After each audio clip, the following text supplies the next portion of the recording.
Hola y bienvenidos a otro episodio de India y la Izquierda Global. Si eres nuevo en el programa, por favor no olvides suscribirte. También puedes considerar hacerte miembro de YouTube, apoyar en Patreon o donar una pequeña cantidad usando el enlace en la caja de descripción. Pero lo mínimo que puedes hacer es dar like, compartir y comentar. Sin más preámbulos, déjame dar la bienvenida a nuestra invitada de hoy, la profesora Susan Woodward. La profesora Woodward enseña en el Graduate Center de la City University of New York. Es experta en los Balcanes, Europa del Este y asuntos postsoviéticos, en la intervención en guerras civiles y en la reconstrucción postconflicto. Es autora de 2 libros, Tragedia Balcánica, Caos y Disolución tras la Guerra Fría y Desempleo Socialista, la economía política de Yugoslavia. Profesora Woodward, bienvenida a India y la Izquierda Global. Gracias. Me gustaría que me recuerde este libro, La ideología de los Estados Unidos, ¿por qué fracasa la intervención? Mientras también comete con experiencia en Yugoslavia, en muchas otras.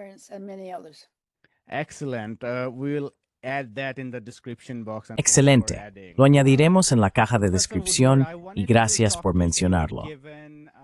Profesor Woodward, quería hablar con usted por 3 razones principales. Por supuesto, los Balcanes son ahora conocidos por el mundo exterior como una región que no ofrece mucha creatividad en términos de ideas políticas. Esto se debe principalmente a lo que ocurrió en los años 90 y después. Dentro de los Balcanes, dentro de los estados sucesores, si se me permite decirlo con toda humildad, también hay mucha amnesia, impulsada en su mayoría por el nacionalismo nativista, sobre lo que ocurrió después de la Segunda Guerra Mundial y lo que sucedió posteriormente.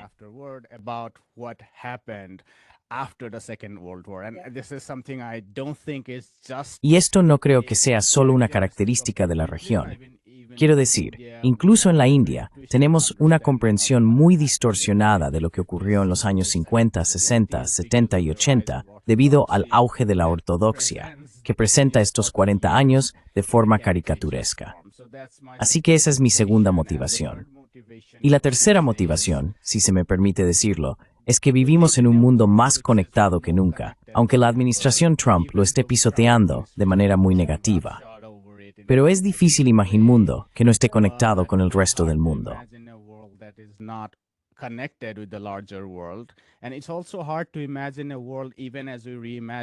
Y también es difícil imaginar un mundo, incluso mientras reinventamos el postcapitalismo, el socialismo, llámalo como quieras, que no tenga un sector privado y un sector público. Y creo que tu trabajo, en particular sobre Yugoslavia, nos ofrece una manera de entender estos aspectos. Así que quiero comprender estas cosas contigo. Pero si pudiéramos empezar ¿por qué estudiaste la región? Porque no era China en los años 60 y 70, donde mucha gente se interesaba porque era grandiosa, era grande, era una revolución agraria, era emocionante. También estaba la Unión Soviética, que era una de las superpotencias. ¿Qué te llevó a estudiar los Balcanes?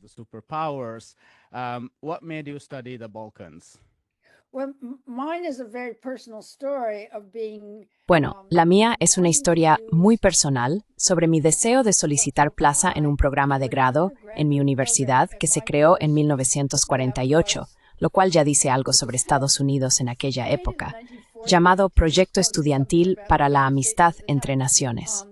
Seleccionaban estudiantes y elegían 4 países, uno en cada parte del mundo cada año, y estos países cambiaban cada año. Los estudiantes solicitaban plaza el año anterior, estudiaban ese país durante un año y luego iban en verano para realizar un proyecto de investigación sobre el cual después escribirían una tesis durante su último año en la universidad. Decidí que quería participar en este programa y que iría al país europeo que eligieran, con la idea de que debía dar pasos lentos hacia los viajes.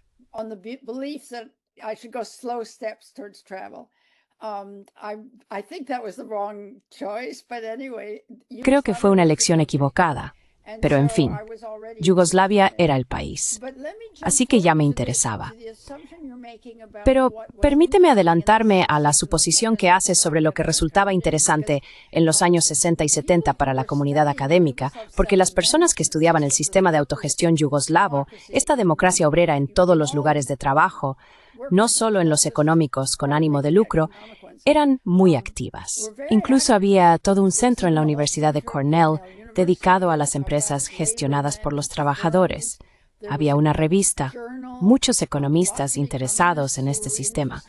Así que, aunque no fue por eso por lo que elegí ir a Yugoslavia, sin duda era un tema del que se hablaba mucho.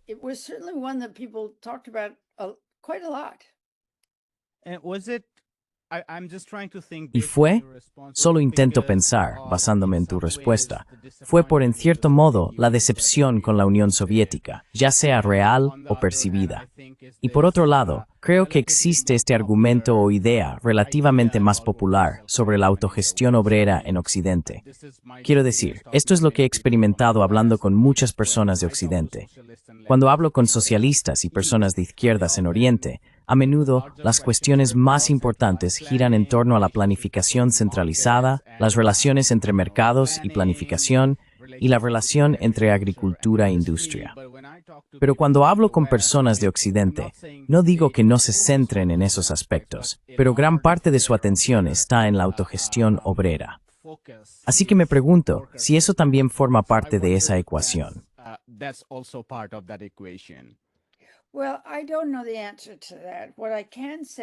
Bueno, no sé la respuesta a eso. Lo que sí puedo decir es que gran parte del interés general en el sistema yugoslavo provino de personas que se interesaron mucho por el joven Marx durante los años 60 y 70. Filosóficamente, esta idea del declive déjame pensar, la extinción, en fin, el fin del Estado, resultaba de gran interés para la gente en ciertos aspectos. En segundo lugar, al menos en Estados Unidos, y algunas empresas gestionadas por los trabajadores, especialmente en el noroeste. Y había interés en los ejemplos de Mondragón en España. Y de hecho, bastantes bufetes de abogados funcionaban como cooperativas.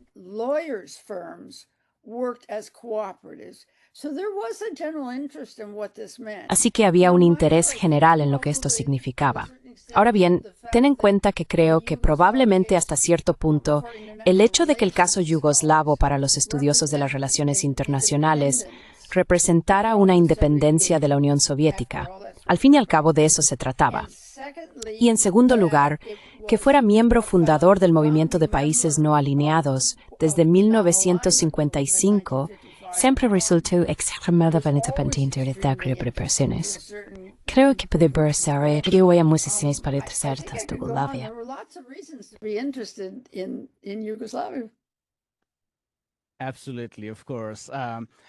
Absolutamente, por supuesto. Así que si pudiéramos empezar con la autogestión obrera en sí, ¿qué era en Yugoslavia? Porque en tu libro sobre el desempleo dices que existe una visión caricaturesca de la autogestión obrera, que sostiene que los trabajadores solo se mueven por su propio interés y acaparan tantos recursos como pueden para sí mismos, lo que finalmente lleva a un agotamiento en el lado de la inversión. No entienden la situación internacional, no comprenden el largo plazo, que si no se destinan recursos a inversiones productivas, a la larga saldrán perdiendo. Pero en cambio, simplemente acaparan tantos recursos como pueden para su propio consumo. Finalmente, la demanda supera la producción, y eso conduce a la estanflación y demás. Y tu antiguo libro se opone a esa idea. Así que, si pudieras darnos una visión de la economía política más amplia, centrándote en lo que fue la autogestión obrera.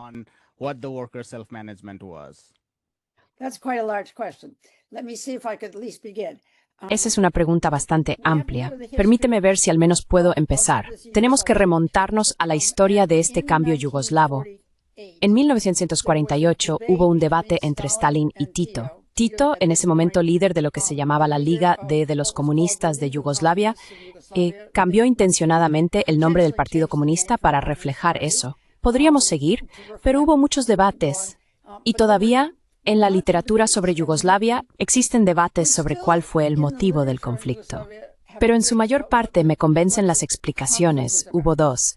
Una de ellas es que Stalin estaba muy molesto porque Tito tenía una política exterior propia, especialmente hacia Albania, Grecia y Bulgaria, creando una federación balcánica, apoyando a los comunistas griegos en la guerra civil que tenía lugar en los años 40, así como en la guerra Omni. Stalin pensó que nuestro canal era demasiado independiente y que no seguía lo que él quería. Stalin thought was independent-minded and not following what he would want. So that was partly it. But I also argue, and you... Así que eso fue en parte la razón. Pero también sostengo, y lo habrás visto si leíste ese libro, que los yugoslavos tenían lo que yo llamo una estrategia leninista, no una estrategia estalinista, que incluía seguir lo que conocemos como la nueva política económica en la Unión Soviética en los años 20. Esto significaba una estrategia de desarrollo particular, y esa estrategia de desarrollo no colectivizaría la agricultura, la dejaría principalmente en manos privadas, salvo algunas grandes propiedades tipo latifundio en la parte norte de Yugoslavia, que eran adecuadas para grandes fincas en la región de Voivodina. También querían mantener el comercio abierto y seguir una especie de estrategia orientada económicamente hacia el comercio y el desarrollo. Y eso no era lo que al parecer quería Stalin. Quién sabe, nunca le preguntamos al respecto.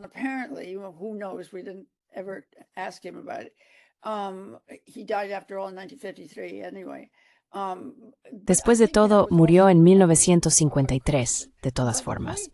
Pero creo que eso también, en mi opinión, fue una crítica. Pero el motivo por el que te estoy contando esta historia es que cuando se produce esta ruptura, me refiero a Yugoslavia, que ya había sido el origen de la idea del Cominform y de las primeras reuniones, cuando todos los países de Europa del Este, que para entonces ya se habían convertido en miembros de lo que llamamos el bloque soviético, dejaron de comerciar con Yugoslavia, la boicotearon, quedaron completamente aislados económicamente. Así que Estados Unidos, estoy hablando de este conflicto como algo que ocurre en junio, julio.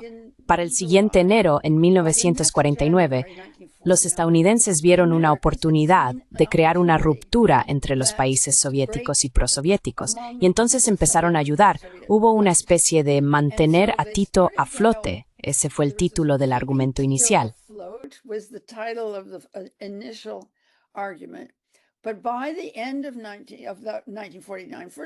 Pero a finales de 1949, en primer lugar, tuvieron que hacer un cambio breve en su estrategia de desarrollo para construir una defensa independiente.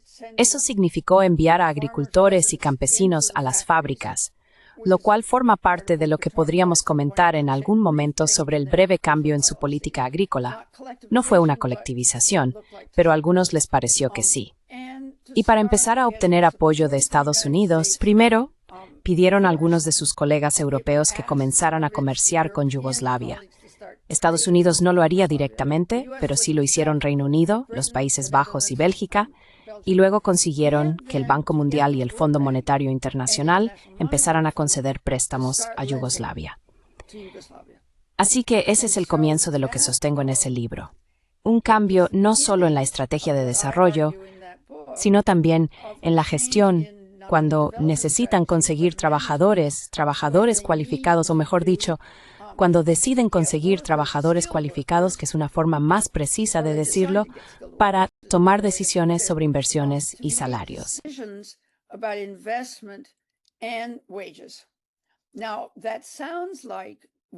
Ahora, eso suena a lo que llamamos democracia obrera, autogestión de los trabajadores.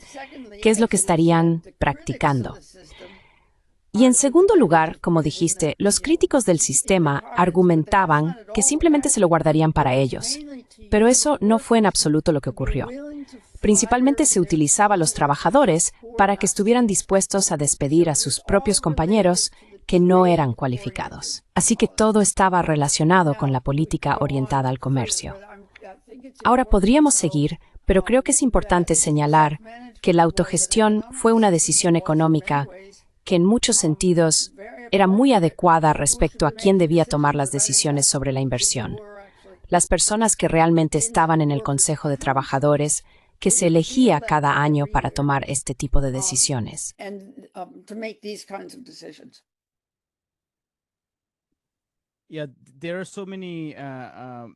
Sí, hay muchos aspectos sobre los que quiero preguntarte, pero si pudiera preguntarte un poco sobre las divisiones laborales. Tu libro nos da un gráfico de aproximadamente un 42% de trabajadores industriales, alrededor de un 20%, digamos, en transporte y construcción, y un 17% a 18%. Estoy citando de memoria, así que no me lo tengas en cuenta. Ni siquiera yo lo recuerdo exactamente. Sí, alrededor de un 17% en servicios. Pero si pudieras contarnos un poco sobre esta división entre lo público y lo privado. ¿Quién estaba privilegiado? ¿Y en qué medida? ¿Quién podía influir en la toma de decisiones? ¿Y quién estaba en el nivel más bajo, soportando el peso de esos ajustes al comercio internacional? Recuerdo que había una frase en tu libro que decía que los que trabajaban en la agricultura solían esperar hasta que llegara su momento para pasar al sector público, donde habría más privilegios y beneficios, y así sucesivamente. ¿Podrías darnos un desglose de esta división público-privada dentro de Yugoslavia?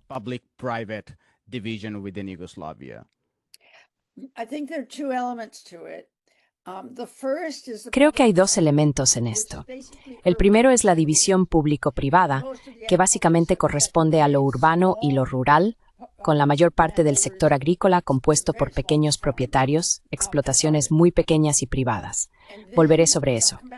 El otro elemento son los trabajadores del sector público en la industria, actividades profesionales, educación, teatro y así sucesivamente, que eran cualificados y estaban bajo el sistema de autogestión obrera. Pero dentro de ese sector público, mi propio argumento sobre por qué introdujeron este sistema de autogestión obrera era permitir que los propios trabajadores tomaran decisiones sobre quién sería despedido, si era necesario para la acumulación en relación con el comercio. Y eso sería cierto. Ahora bien, era la creencia, o al menos eso dice el registro público. Ni siquiera sé cuáles eran sus pensamientos privados.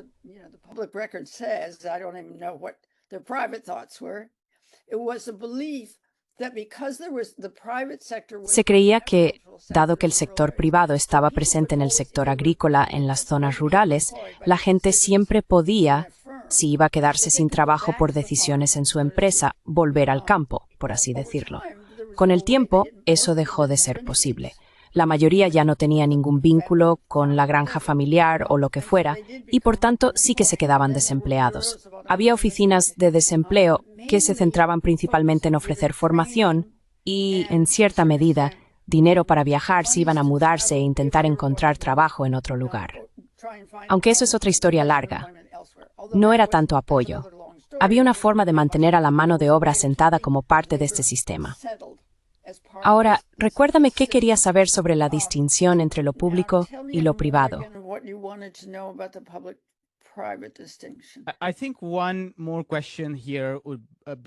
Creo que otra pregunta que me interesaría aquí es cuánto del sector industrial estaba orientado a la exportación. Pregunto esto porque Yugoslavia en los años 50 y 60 era considerada uno de esos países del milagro económico, especialmente en Asia Oriental, que dependían mucho del llamado modelo orientado a la exportación, contener los salarios pero producir para el mercado internacional. Y creo que había un elemento de eso, un elemento fuerte en Yugoslavia, pero solo quiero comprobarlo. ¿Cuál era el alcance de eso? ¿Cuánto de la industria estaba orientada, digamos, al consumo interno?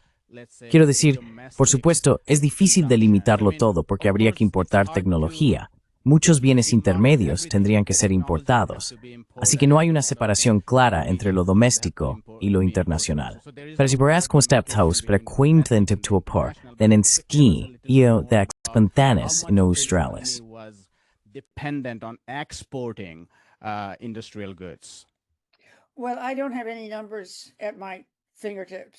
Bueno, no tengo cifras a mano y, por supuesto, esto fue cambiando con el tiempo, pero siempre estuvo orientado a la exportación. La mayor parte de la industria, creo que para los años 80, cuando las cosas se estaban poniendo muy difíciles con el pago de la deuda, algo así como el 80% de todas las empresas dependían de la importación de bienes intermedios, materiales intermedios. Pero sí cambió con el tiempo. Y parte de ello se debió a que los programas de pago de la deuda o los préstamos para el pago de la deuda del Banco Mundial en parte del Fondo Monetario Internacional, pero especialmente del Banco Mundial, estaban precisamente dirigidos a favorecer la orientación exportadora. Así que es bastante similar a lo que se conoce en la crítica de la mayor parte del mundo en esa época. Pero en cuanto a cifras, no estoy seguro.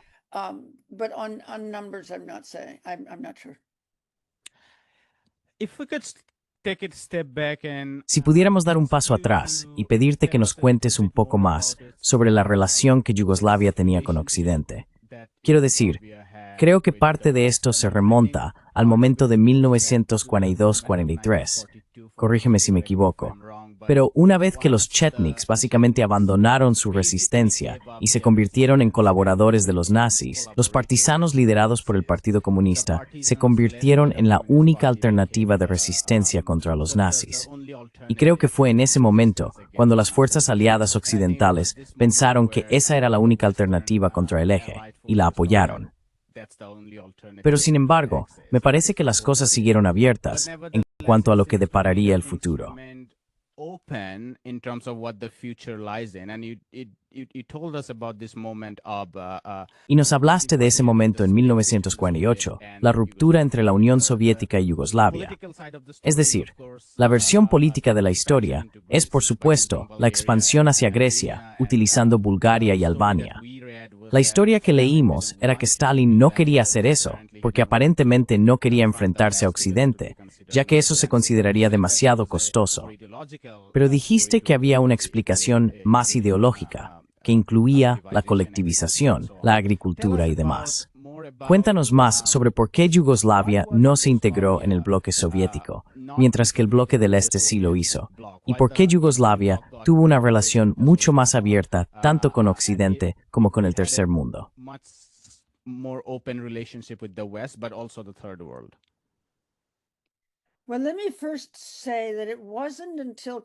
Bueno, primero quiero decir que no fue hasta bastante tarde en la Segunda Guerra Mundial, cuando, como resultado de que los británicos, y en particular Churchill, enviaran a un militar, Fitzroy Maclean, para trabajar con las fuerzas partisanas, decidieron que los partisanos eran realmente quienes estaban luchando y que las fuerzas reales serbias no lo estaban haciendo. Así que no fue tan pronto como mencionaste. Y por eso fue bastante tarde cuando empezaron a recibir apoyo, pero finalmente sí recibieron algo de apoyo. Sin embargo, ese apoyo venía con condiciones. Tenían que aceptar colaborar con el gobierno real. Eso no es tan importante para nuestra historia, pero solo quiero decir que es complicado cuánto se dijo al respecto. Y de hecho, los estadounidenses, que eran los principales responsables de financiar la UNRWA, la Administración de las Naciones Unidas para el Socorro y la Rehabilitación, justo después de la Segunda Guerra Mundial, no permitían que Yugoslavia recibiera nada.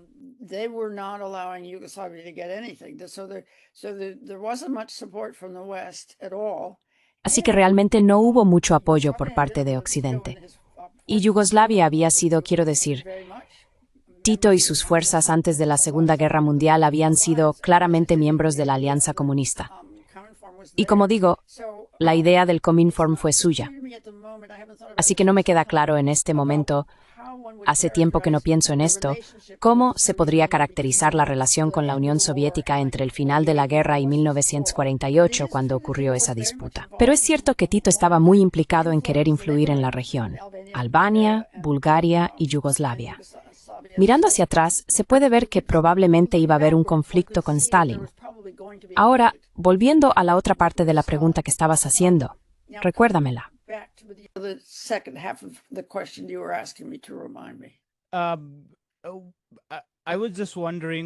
Me preguntaba, mientras que el bloque del Este se alineó con la Unión Soviética, Polonia, Hungría y demás, Yugoslavia no lo hizo.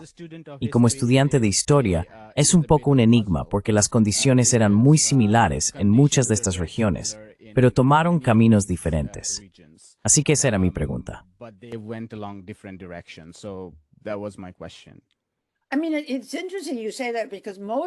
Quiero decir, es interesante que digas eso porque la mayor parte de Europa Central y del Este, incluso justo después de la Segunda Guerra Mundial, Bulgaria fue, no hay un bloque hasta el 48, 49, pero unirse, ya sabes, que los comunistas tomaran el control del gobierno.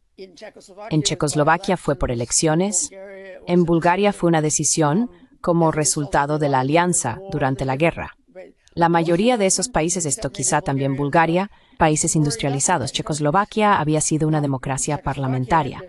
Así que no estoy tan seguro de que las condiciones, Yugoslavia siendo, de nuevo, no tengo las cifras delante, pero en 1945, al final de la guerra, entre el 85 y el 90% de la población seguía en la agricultura, así que no todo estaba industrializado, excepto en Eslovenia y el noroeste. KTT habían formado parte de las tierras de la corona austríaca y ya habían hecho muchas reformas en el siglo XVIII, lo que influyó posteriormente. Which have influenced later. And certainly part of Croatia because the Yugoslav Y ciertamente parte de Croacia, porque el Partido Comunista Yugoslavo se basaba en los sindicatos de Eslovenia y Croacia. Solo durante la guerra, con los plenos yugoslavos, esas conferencias que el partido celebraba para decidir respecto a la adhesión, incluyendo Macedonia, incluyendo Bosnia-Herzegovina e incluso hasta cierto punto incluyendo Serbia, porque no eran. Podemos volver a los debates en Marx y luego en Lenin sobre qué hacer si no está ya industrializado. Pero no me queda claro que las condiciones en todo lo que se convirtió en el bloque soviético fueran determinantes para el resultado en términos de su alianza con la Unión Soviética. Fue más bien una situación geoestratégica en la que estaban siendo. Bueno, es una larga historia. Creo que deberíamos dejarlo ahí.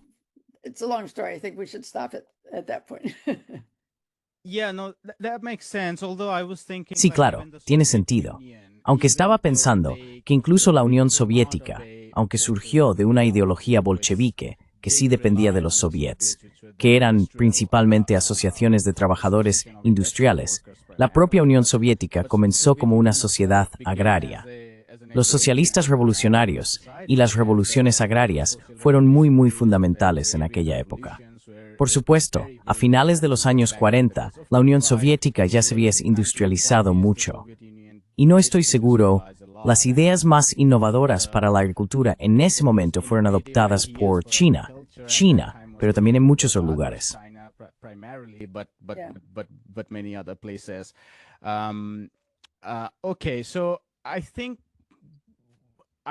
Bien, creo que lo siguiente que quiero preguntarte es sobre los años 70 en particular, porque la estanflación que afectó a todo el mundo, no solo al bloque socialista, sino también a las economías capitalistas avanzadas, hizo que Yugoslavia fuera muy vulnerable.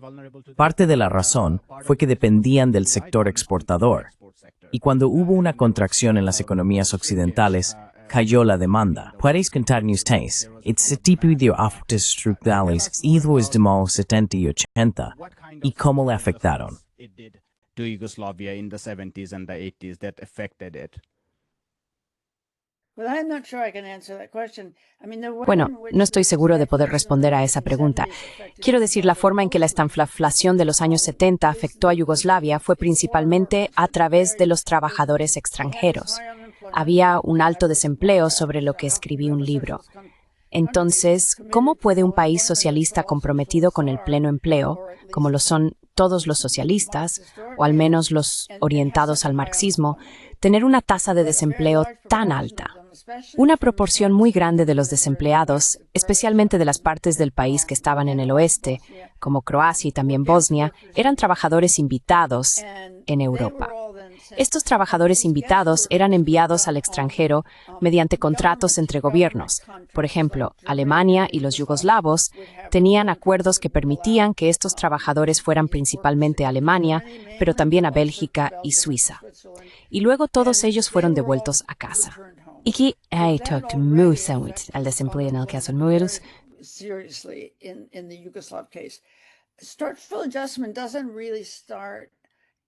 El ajuste estructural no comienza realmente en el sentido en que hablamos de él ahora hasta 1979 o 1980. Y de hecho, Yugoslavia fue la primera hasta el punto de ser llamado un experimento, el primer experimento de estos programas de ajuste estructural de reserva que diseñó el Fondo Monetario Internacional de 3 años de duración para implementar la austeridad y pagar la deuda. Eso no se debe a la estanflación de los años 70. Es, creo yo, por la decisión de Ronald Reagan de decirle al FMI que fuera mucho más radical a la hora de abordar la deuda y de salvar a muchos bancos comerciales estadounidenses. Pero sí comienza en el 79-80, con lo que llamamos la crisis global de la deuda. Y Yugoslavia fue el primer caso. Ahora, tristemente, porque parte de lo que llamábamos en nuestra discusión exportaciones era en realidad el sector turístico en Dalmacia.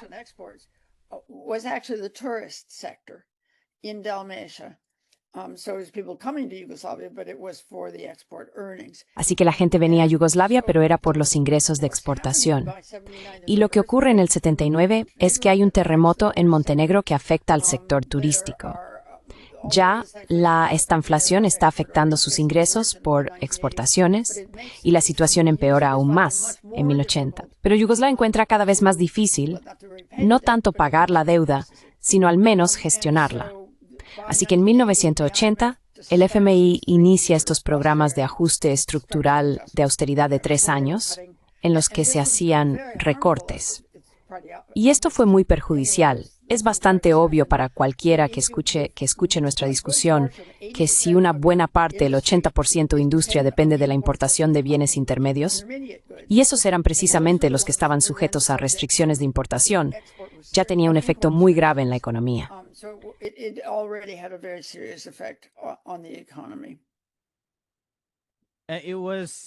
Tisten Maria ordnödig stämmer.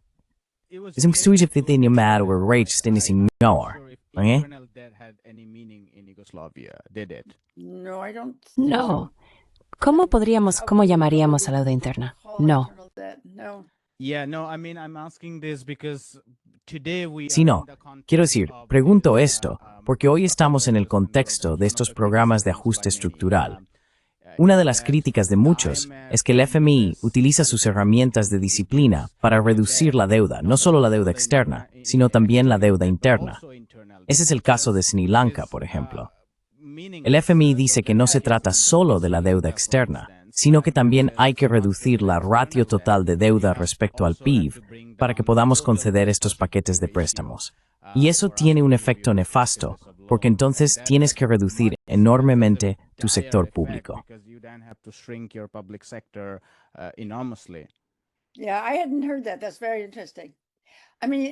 Sí, no había oído eso. Es muy interesante. Quiero decir, diré que una de las cosas importantes sobre los programas de ajuste estructural en Yugoslavia en los años 80, comenzando en el 79, es que eran políticos más que económicos, en el sentido de que uno de los requisitos quizás sea una palabra demasiado fuerte, pero la usaré, de los préstamos del Banco Mundial ya desde 1949-52, fue muy importante en términos de 1958, cuando Yugoslavia decidió unirse al Acuerdo General sobre Aranceles Aduaneros y Comercio, GATT, el predecesor de la Organización Mundial del Comercio, de proponer y fomentar una descentralización cada vez mayor.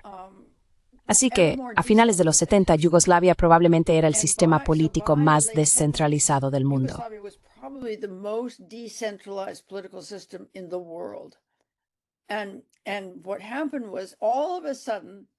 Lo que ocurrió fue que, de repente, después de haber impulsado repetidamente la descentralización, especialmente a partir de 1958 para unirse al GATT, el FMI empezó a preocuparse mucho porque Yugoslavia estaba tan descentralizada que ya no tenía capacidad para llevar a cabo una política monetaria tanto fiscal como comercial. Así que, como parte de estos programas de ajuste estructural, el FMI empezó a exigir la recentralización del control sobre el comercio exterior y otros tipos de decisiones de inversión. Eslovenia, siendo la más orientada a la exportación, desde su época como parte de las tierras de la corona austriaca y su temprana industrialización, así como por su ubicación en las redes de carreteras y ferrocarril justo al lado de Austria, Italia y Suiza, se vio particularmente afectada. Aside Austria, Italy, and Switzerland.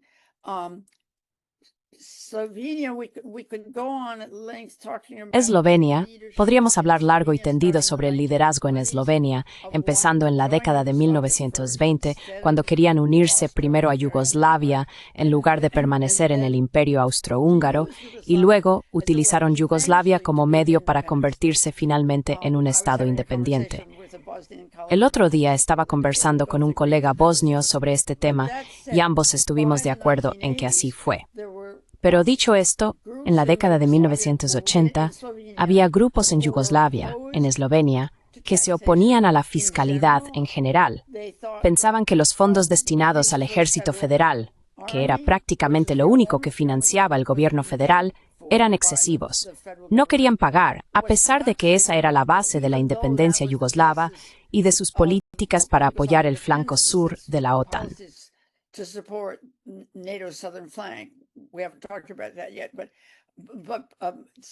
Todavía no hemos hablado de eso, pero los eslovenos, particularmente la generación más joven, protestaban por los gastos en armamento y en el ejército federal, por un lado, y también, a finales de los años 70, tenían el control de los ingresos por exportaciones de todas las empresas eslovenas. Estos ingresos no iban al gobierno federal, se quedaban en Eslovenia.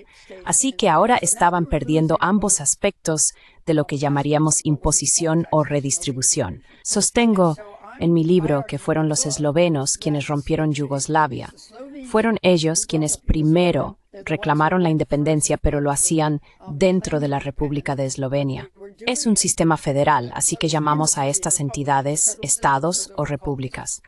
Durante toda la década de los 80 protestaban contra la política fiscal, la política de defensa, y querían marcharse. Creo que el papel del FMI a la recentralización para gestionar el pago de la deuda fue una de las acciones cruciales.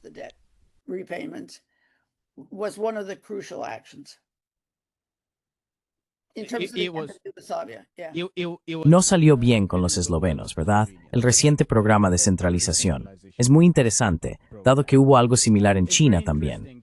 Durante los años 80 hubo una descentralización masiva, tanto que para 1992 la parte de los ingresos que correspondía al centro cayó hasta solo el 22%. Sí, fue después del incidente de Tiananmen, así que también hubo una crisis de legitimidad significativa para el centro. Fue entonces, en el 94, cuando Thana recentralizar introduciendo el IVA en impuesto. En un par de años, sus campañas se tufty small fatata.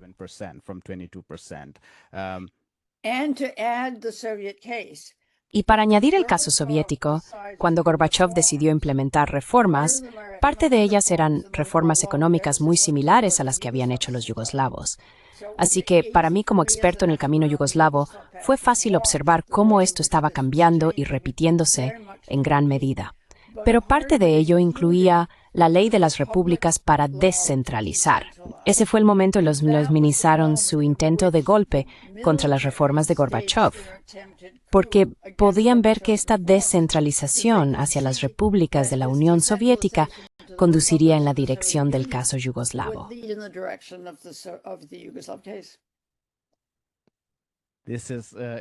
Esto es sumamente interesante, y no estoy seguro de si los chinos estaban observando estos desarrollos. Deben de haberlo hecho, pero sería muy interesante investigarlo a través de los archivos históricos. Bueno, ellos estaban muy interesados. Quiero decir, es interesante, te contaré. Una de mis hermanas es antropóloga especializada en Hungría. En una ocasión, hubo una delegación china en Budapest cuando ella estaba allí haciendo investigación. No recuerdo cómo se produjo esa conexión, pero le pidieron, ya que iban a usar el inglés, si podía traducir entre inglés y húngaro para la delegación. Estaban allí para estudiar el caso húngaro, igual que estudiaban el caso yugoslavo, observando muy de cerca lo que había sucedido. Pero en el caso húngaro, al parecer, la delegación de China dijo, estamos aquí para estudiar el caso húngaro, pero en realidad nos referimos al caso surcoreano, solo que no podemos decirlo. Así que sí, el gobierno chino ha estado estudiando todos estos casos desde el principio. Yeah, that's true. There were several conferences, some both Sí, eso es cierto. Hubo varias conferencias, algunas conferencias en barco, a mediados de los años 90, en China, que contaron con delegados de Hungría y otras partes del bloque del Este. Si pudieras contarnos un poco sobre el papel de la defensa aquí, porque una de las implicaciones para los estados socialistas, una de las contradicciones, si se quiere, es la necesidad de una industria de defensa. Tiene que defenderse especialmente contra el bloque imperialista, pero también podemos considerar a otras naciones. Y eso se desvía de la idea estándar de cómo deberían canalizarse los recursos hacia bienes de valor de uso. Por supuesto, la industria de defensa genera acumulación y también proporciona empleo.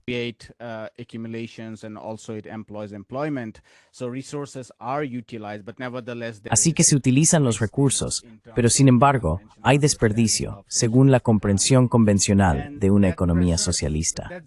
Y eso genera mucha presión. En el caso chino, debido a la hostilidad que enfrentó en los primeros años, Mao tuvo que concentrarse mucho en las industrias, y ese fue el problema de la brecha de las tijeras. La Unión Soviética lo enfrentó, o de lo contrario, no habría sobrevivido durante el periodo de entreguerras. China lo enfrentó, y por eso tuvo que haber una desviación muy significativa de recursos hacia las industrias pesadas, lo que también significa que el consumo de bienes de consumo tuvo que ser reprimido. ¿Podrías contarnos cuál era la situación de Yugoslavia para mantener un sector de defensa independiente?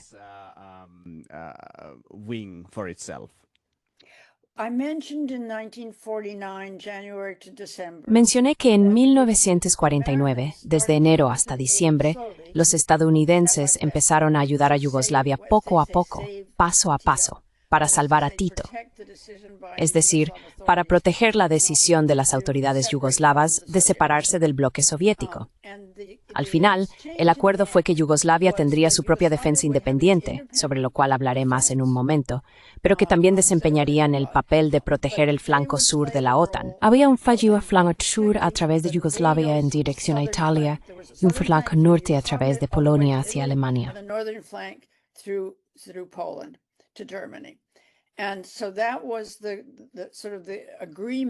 Y esa fue la clase de acuerdo. La razón por la que necesitaban tener esta defensa era que era el intercambio que les permitía ser independientes. Y no solo independientes, sino también participar en 3 bloques, este, oeste y no alineados.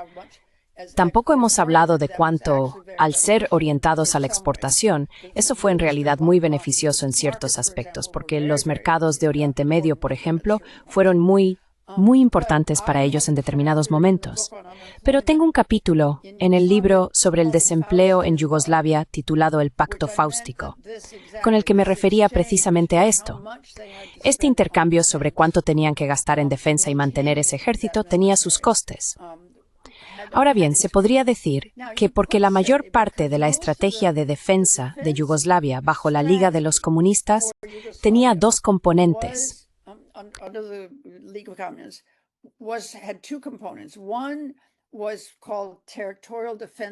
Uno se llamaba las Fuerzas de Defensa Territorial, que estaban basadas en las localidades y estaban muy inspiradas en la idea cubana también, más o menos en la misma época, pero muy en esa línea. Estas eran gestionadas por los municipios y las repúblicas en este sistema descentralizado. Esto fue muy importante en cuanto a lo que ocurrió durante las guerras que siguieron a la desintegración de Yugoslavia y su papel en ellas.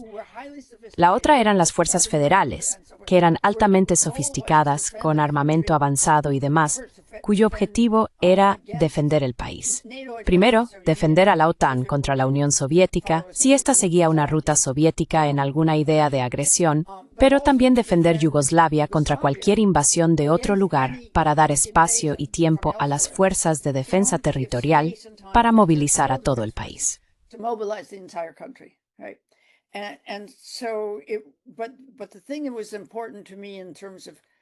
Pero lo que era importante para mí, en cuanto a reflexionar sobre cuáles eran o no los costes en términos de objetivos socialistas, es que las industrias de defensa, debido a esta idea de que se defendería y luego, si hubiera una invasión, se permitiría que todos regresaran a las montañas, a Bosnia, y defendieran el país, pues casi todas las industrias de defensa estaban en Bosnia-Herzegovina. Y se puede debatir si eso fue bueno para Bosnia-Herzegovina, ahora que es independiente y tiene una economía muy diferente. De nuevo, pidiendo préstamos al Banco Mundial y al FMI, necesitando un mercado orientado a la exportación en la manufactura ligera, si eso es bueno para ella ahora. Pero sin duda fue la base del empleo, en lo que de otro modo era una de las dos repúblicas más pobres de Yugoslavia. ¿La defensa era contra la OTAN o también contra la Unión Soviética y el bloque del Este?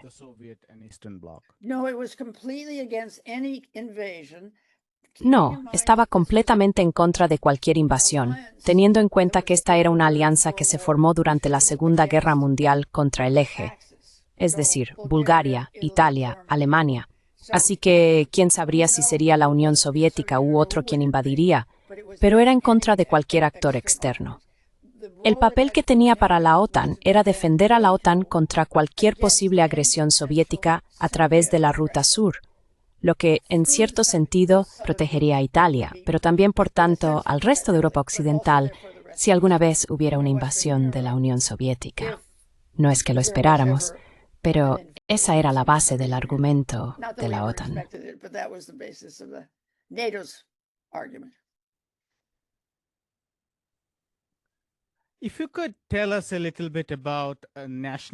Si pudiera contarnos un poco sobre el nacionalismo, quiero decir, nos estamos alejando un poco de nuestra discusión principal, que por supuesto se ha centrado en la economía política.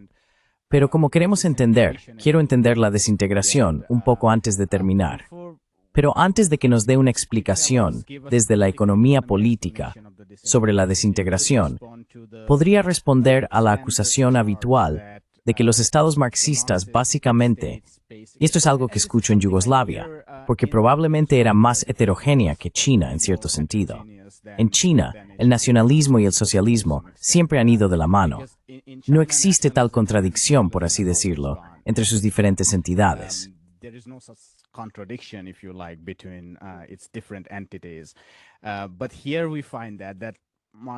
Pero aquí vemos que los partidos marxistas básicamente suprimieron el nacionalismo, la cultura y la religión. Todo eso no es cierto, según lo entiendo. Quiero decir, mucha gente allí era religiosa, y había muchas religiones: Islam, catolicismo romano, protestantismo, ortodoxia oriental, y así sucesivamente. Y no, según tengo entendido, los partidos marxistas no libraron una guerra contra la religión como ocurrió en China, al menos hasta finales de los años 70, o en la Unión Soviética. Pero ¿qué era el nacionalismo en esta entidad que surgió después de la Primera Guerra Mundial como un estado versátil, pero que fue transformado significativamente después de la Segunda Guerra Mundial bajo el liderazgo comunista? ¿Qué era el nacionalismo aquí?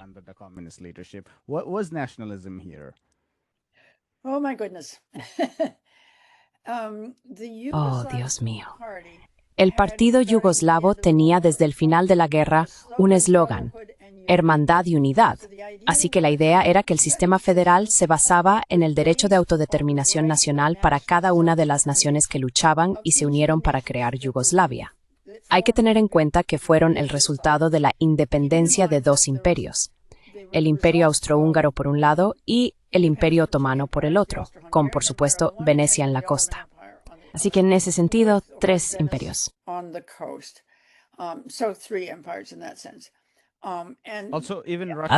En Rusia tuvo una enorme influencia, no de la misma manera que los Habsburgo y los otomanos, pero la sombra del Imperio ruso también estaba presente. ¿No es así?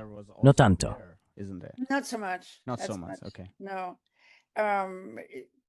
No tanto, vale, no. Algunas personas hablan de esto. Misha Glenny lo menciona en su libro Los Balcanes, a finales del siglo XIX, cuando muchos musulmanes fueron expulsados del Imperio ruso y se dirigieron al sur, pero principalmente fueron a Bulgaria, no a Yugoslavia. Hay quien argumenta que como los serbios son cristianos ortodoxos orientales, deben de ser amigos de los rusos, pero no hay nada en la historia de las relaciones ruso-serbias que sugiera algo positivo en absoluto. Quiero decir, ahora hay un poco, creo, por la conexión ortodoxa oriental. Pero volviendo a Yugoslavia, los eslovenos son jansenistas, que es una forma de catolicismo influida por haber formado parte de la Reforma y el protestantismo, y luego al final gana la Contrarreforma.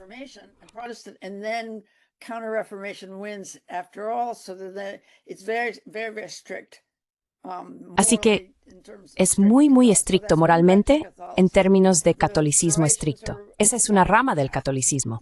Los croatas son católicos romanos, los serbios son ortodoxos serbios, ortodoxos orientales, los macedonios son ortodoxos orientales y algunos, especialmente la población albanesa, son o bien católicos romanos o musulmanes. Y Bosnia y Herzegovina tiene los tres. Así que sí existen diferencias religiosas que están muy identificadas con los sistemas imperiales anteriores y su concepto de nación. Pero no es necesario el componente religioso para decir que el argumento para formar una federación después de la Segunda Guerra Mundial, en lugar del sistema monárquico anterior a la Segunda Guerra Mundial, era dar el derecho a la autodeterminación nacional a cada una de las naciones de los pueblos de Yugoslavia.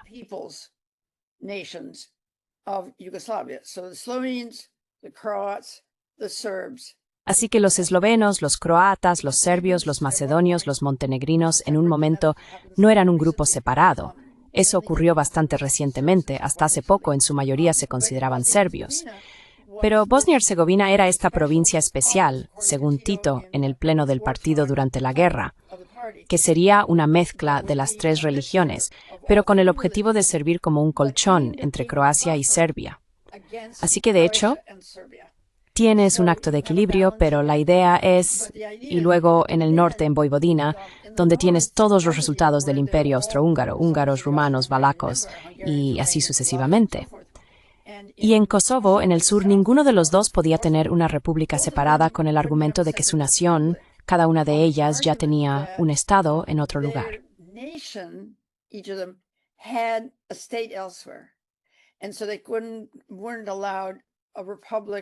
Y así que no se les permitió tener una república, lo que les habría dado un segundo estado, Albania, luego Kosovo, así que solo tenían autonomía. Pero el nacionalismo, realmente no quiero hablar de nacionalismo, hasta los años 80, cuando personas de derechas, especialmente en Eslovenia y Croacia, intentaban marcharse y volverse independientes.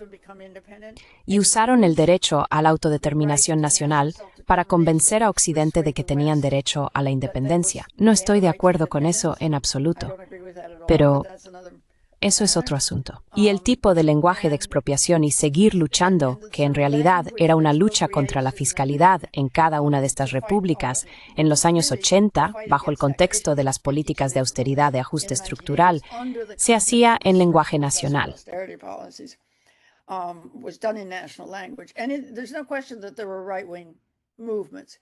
Y no hay duda de que existieron movimientos de derechas, pero creo, en mi opinión, que fueron principalmente los croatas quienes tenían un sector de la población muy vinculado con los emigrados en Estados Unidos y Australia, que eran nacionalistas de principio a fin. Y lo sé por experiencia propia porque viví allí. Entre 1968 y 1971 existió lo que se llamó MAS-POC, el movimiento MAS, que quiere decir una mayor independencia para la República de Croacia de la que tenían en ese momento, basándose en argumentos nacionalistas. Siempre ha habido oleadas nacionalistas.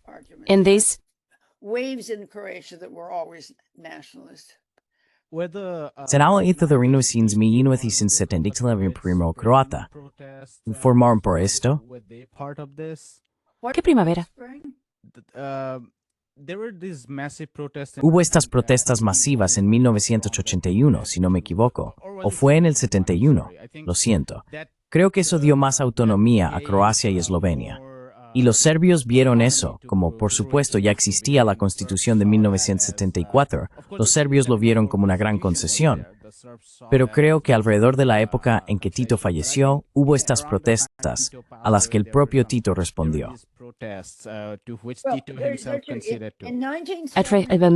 Refería al movimiento nacionalista croata, la primera croata. Sí, la primavera croata, sí. Sí, y eso fue entre el 67 y el 71.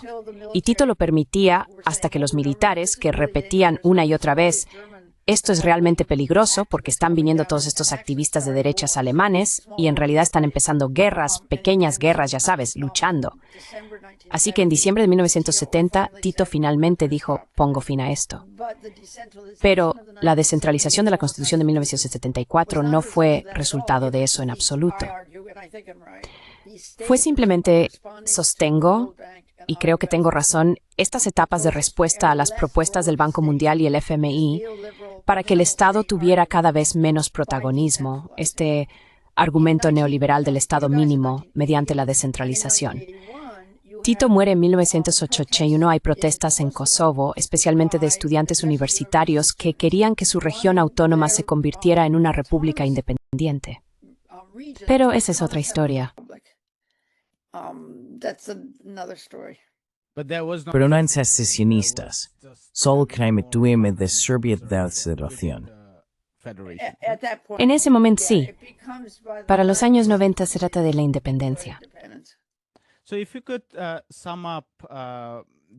Entonces, si tuvieras que resumir la desintegración, sería demasiado simplista decir que fueron el Banco Mundial y el FMI quienes derrocaron a Yugoslavia como entidad al descentralizar progresivamente hasta cierto punto, y luego fueron apoyados por los eslovenos y los croatas, porque probablemente veían un futuro mejor con Occidente, dado su posición mucho más privilegiada dentro del sector productivo. ¿Cómo lo definirías?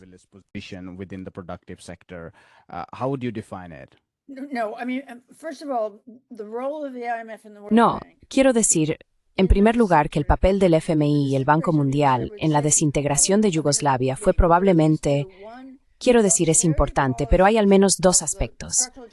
Uno, las políticas de austeridad de los programas de ajuste estructural en los años 80 para pagar la deuda empezaron a afectar a la clase media profesional y administrativa. Finalmente, sus hijos en los centros urbanos se enfrentaban todos al desempleo.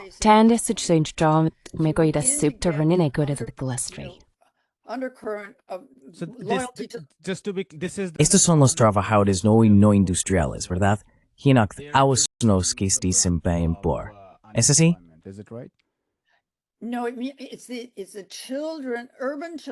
No, son los niños urbanos, me refiero a los hijos de padres urbanos, que son o bien trabajadores industriales o más probablemente de clases profesionales y administrativas.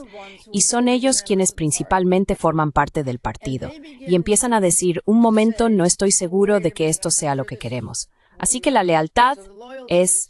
Así que esa es una parte que resulta de las políticas de austeridad. Una segunda parte es el cambio por parte del FMI, que dice que está demasiado descentralizado. No se puede tener ninguna capacidad para la política monetaria, hay que recentralizar.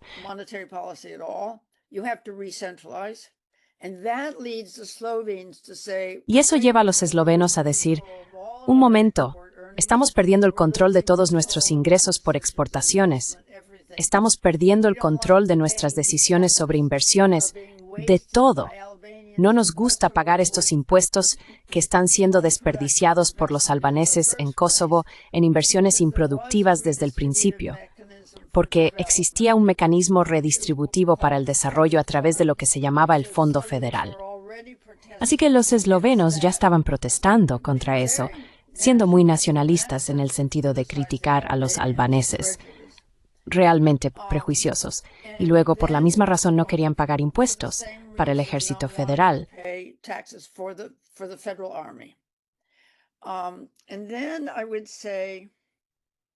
Y luego diría que hay que añadir a los europeos, especialmente a los suizos y a los austriacos, y eventualmente a los alemanes, pero sobre todo a los austriacos y suizos, que en realidad estaban de acuerdo con el argumento esloveno de que debían tener independencia y decían que el resto del país debía permanecer unido, pero que apoyaban la independencia eslovena. Así que aquí hubo claramente un papel de actor externo, no de Estados Unidos, de hecho. Estados Unidos entra mucho más tarde en esta historia y Alemania al final de diciembre.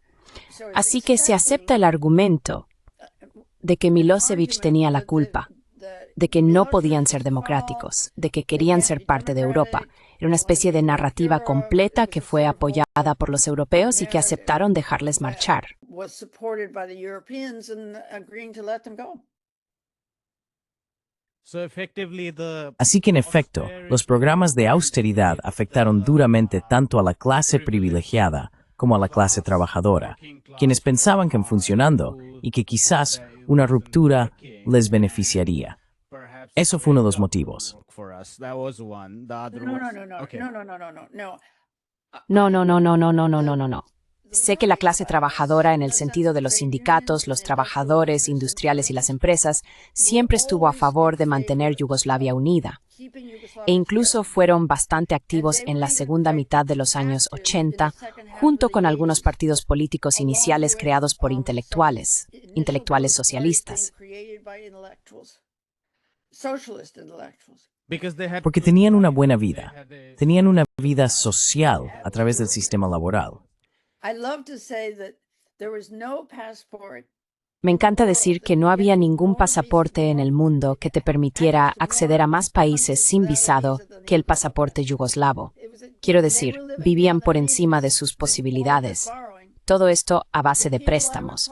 Las personas de las que hablaba, que empezaron a desilusionarse con el sistema, eran la clase administrativa profesional, porque eran sus hijos, de repente quienes por primera vez estaban desempleados.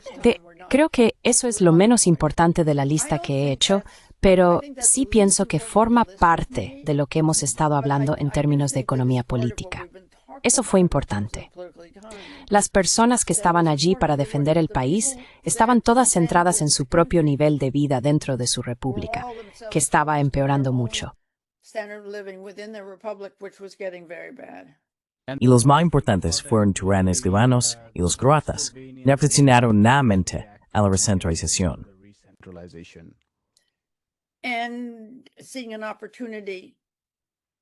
Y viendo allí una oportunidad para marcharse, algo que ambos habían estado deseando. Dije que esto se remonta a la década de 1920, cuando el vicepresidente Edvard Kardel quería conseguir un lugar para los eslovenos frente a los austriacos y alemanes, porque eran una minoría.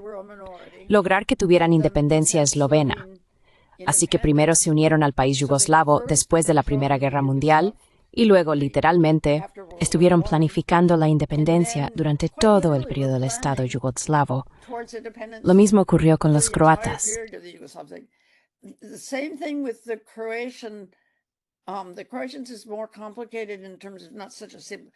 Los croatas son más complicados en cuanto a que no son un caso tan sencillo, pero para 1985, Franjo Tudman, que había sido general en el ejército partisano y en el ejército yugoslavo, se retiró y se volvió muy nacionalista. Tenía gente en Estados Unidos recorriendo todo el país. Un colega mío en Yale era uno de ellos, diciendo que los croatas podían tener independencia. Así que estuvo luchando por la independencia desde el 85 en adelante. Así que no era solo este argumento del FMI, sino que todo el aspecto fiscal les estaba dando a ambos la explicación, creo yo. Professor Woodward, Profesor Woodward, mi última pregunta, y siéntase libre de ser tan breve como desee, ya que nos ha dedicado más tiempo del que pensábamos necesitar, es, ¿qué legado de Yugoslavia queda para el mundo en términos de repensar o llevar a cabo un mundo postcapitalista? ¿Y qué legado deja para la gente de los Balcanes?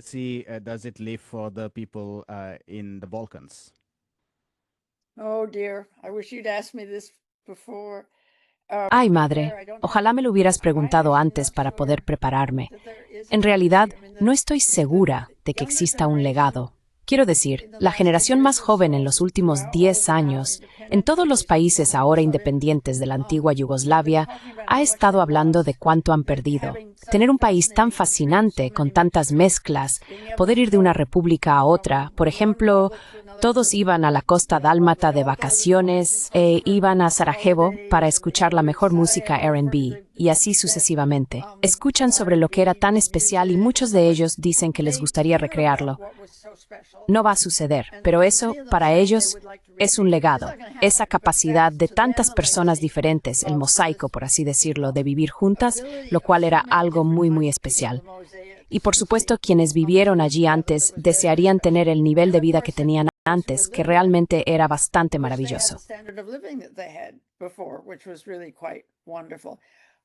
What about the legacy of the ¿Qué hay del legado del bienestar, la seguridad laboral, la autogestión de los trabajadores y demás? worker self-management? ¿Todo eso ha desaparecido por completo o queda algo que haya perdurado? Is there something that has remained? No, I'm afraid it's completely disappeared. Yeah. No, me temo que ha desaparecido por completo. Sí, quiero decir, It's disappeared. ha desaparecido. I do think Recuérdame de nuevo lo que dijiste, no sobre la autogestión, sino lo de... what you said about not the self-management, but the Sin estado del bienestar o the for grace.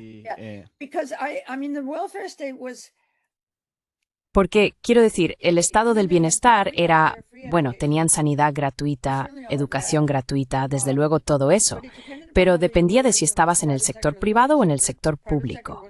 En el sector privado no tenías un alto nivel de vida. ¿Por qué la gente iría a trabajar a Europa como trabajadores extranjeros si tuvieran tan buen nivel de vida? Ya sabes, eso era la válvula de escape. Quiero decir, para mí el legado es negativo. López Rigueira los deberes existe desde el préstamo del Banco Mundial y del FMI.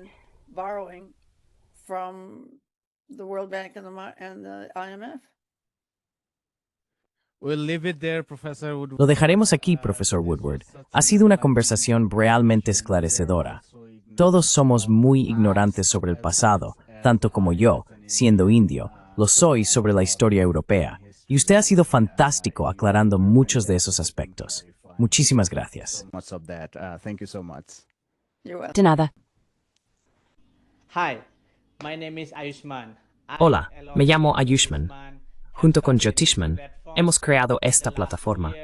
Durante los últimos 2 años, hemos intentado crear contenido para las fuerzas de izquierda y progresistas.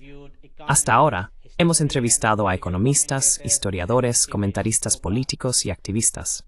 Si te ha gustado nuestro contenido hasta ahora y quieres que construyamos un archivo para la izquierda, tengo 2 peticiones para ti. Por favor, considera hacer una donación a la causa. El enlace está en la descripción de abajo. Además, si no puedes hacerlo, no te sientas mal. Siempre puedes dar like a nuestros videos y compartirlos con tus compañeros. Por último, no olvides suscribirte al canal. Don't forget to hit the subscribe button.